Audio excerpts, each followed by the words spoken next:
9월 12일 월요일 공급의 약속. 300명의 아이들이 옷을 차려입고 앉아서 아침 식사를 주신 하나님께 감사의 기도를 드리고 있었습니다. 하지만 아이들 앞에는 아무런 음식이 없었습니다. 고아원을 운영하고 있는 선교사 조지 물러에게 이런 일은 자주 있는 일이었습니다. 그러나 이 상황은 하나님께서 어떻게 공급해 주시는지 알게 해주는 기회이기도 했습니다. 뮬러가 기도한 지 몇 분 안 되어 간밤에 잠을 이루지 못한 제빵사가 고아원의 문을 두드렸습니다. 그는 고아원에 빵이 필요할 거라고 생각되어 3바구니나 되는 빵을 간밤에 만들었던 것입니다. 조금 후에는 우유장수가 나타났습니다. 그의 손수레가 고아원 앞에서 고장나는 바람에 우유가 상하는 것을 원치 않은 그는 뮬러에게 우유를 모두 주었습니다. 우리가 잘 지내는 데 필요한 자원인 음식과 집, 건강, 재정, 친구들이 없을 때, 염려나 걱정, 자기 연민 등을 한바탕 치르는 것은 정상적인 일입니다.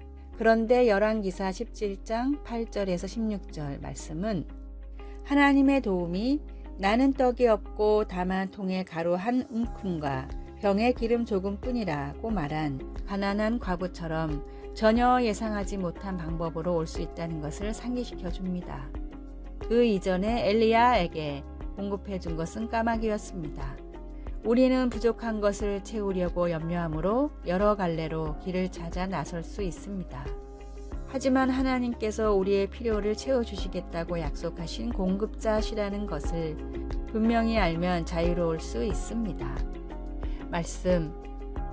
그와 엘리야와 그의 식구가 여러 날 먹었으나 열왕기사 17장 15절. 찬송 15장. 하나님의 크신 사랑. 기도. 저의 모든 필요를 공급하시는 하나님을 분명히 볼 수 있게 해 주소서.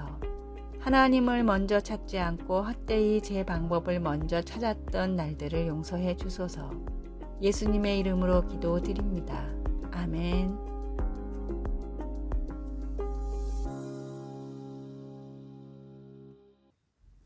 9월 13일 화요일 쳇바퀴를 돌려도.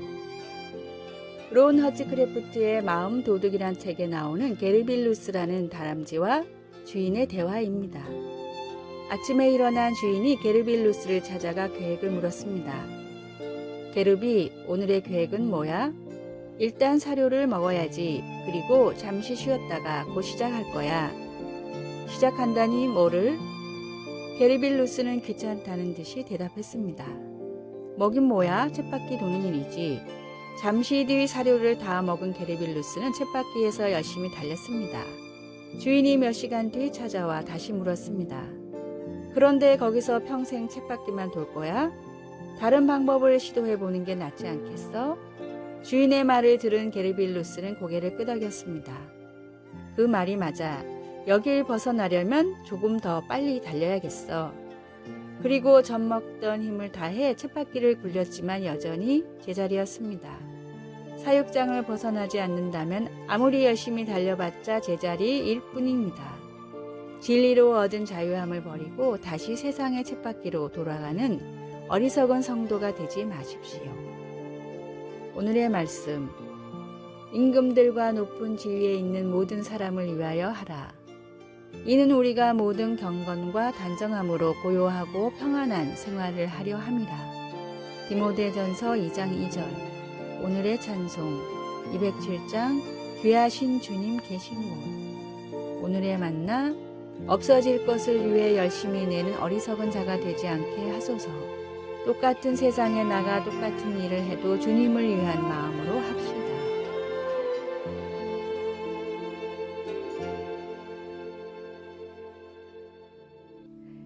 9월 14일 수요일 황량한 곳에도 아름다움이. 우리는 종종 길을 걷다 바위 틈에 피어난 꽃을 발견할 때가 있습니다. 그것은 넓고 아름다운 들판에서 자라나는 꽃들만큼 키가 크지는 않아도 아름답기는 마찬가지여서 보면 기분이 좋아집니다. 이렇게 거칠기만 한 곳에서 우연하게 좋은 것을 만나고 보면 예수님을 믿는 사람들에게도 삶이 얼마나 생기가 없고 황량하게 보일 수 있는지 생각하게 됩니다. 어려움은 극복할 수 없을 것 같고 시편 기자 다윗의 외침처럼 우리의 기도도 때로는 소용없는 것처럼 보이기도 합니다. 여호와여, 나는 가난하고 궁핍하오니 주의 귀를 기울여 내게 응답하소서. 우리도 다윗처럼 기쁨을 갈망하는 존재들입니다.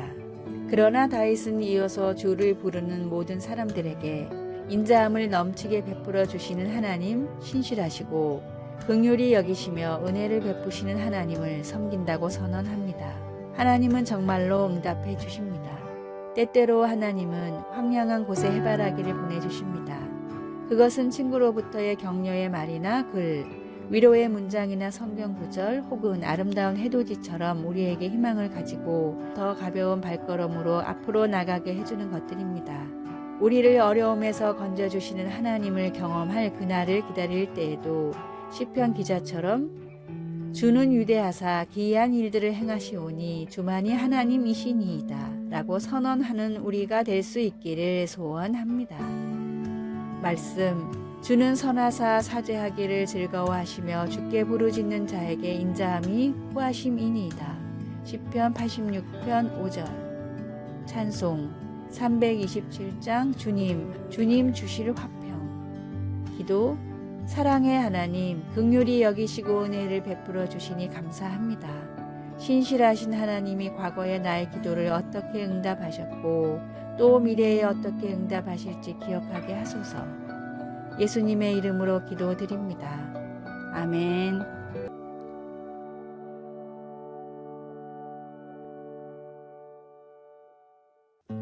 9월 15일 목요일, 부자를 위한 질문. 사람들은 누구나 부자가 되고 싶어 합니다. 그러나 얼마나 가져야 부자라고 할 수 있을까요? 사람마다 기준은 모두 다를 것입니다.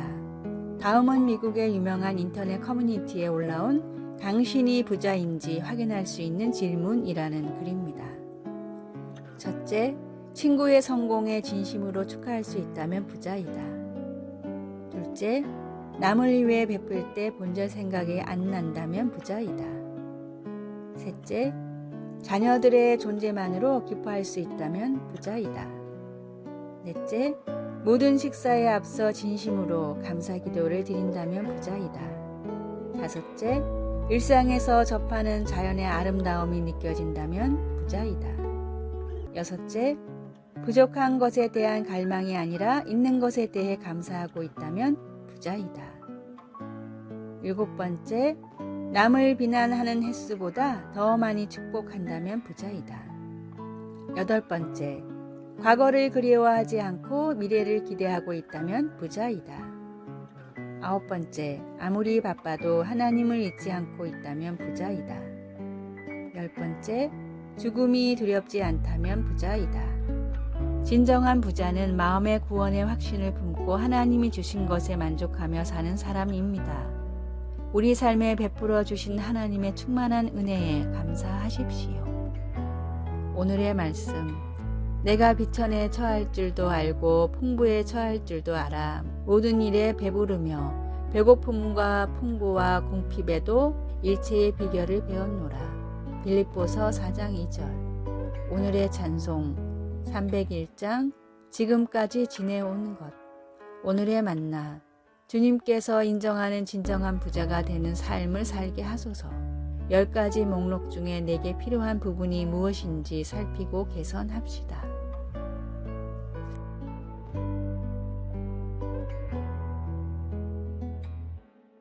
(9월 16일) 금요일, 우리의 구원자 하나님. 넓은 바다에서 한 구조대원이 철인 3종 경기 중 당황하여 난관에 빠진 수영 선수들을 돕기 위해 카약을 타고 나섰습니다. 그 여자 구조 요원은 카약의 가운데를 잡으면 배가 뒤집히는 것을 알고 배 가운데 부분을 잡지 마세요 라고 수영 선수들에게 소리쳤습니다. 그 대신 그녀는 힘이 빠진 수영 선수들을 카약의 앞머리 쪽으로 가라고 했습니다. 거기서 고리를 잡으면 이 카약 안전 요원이 그들을 구조해 주었습니다.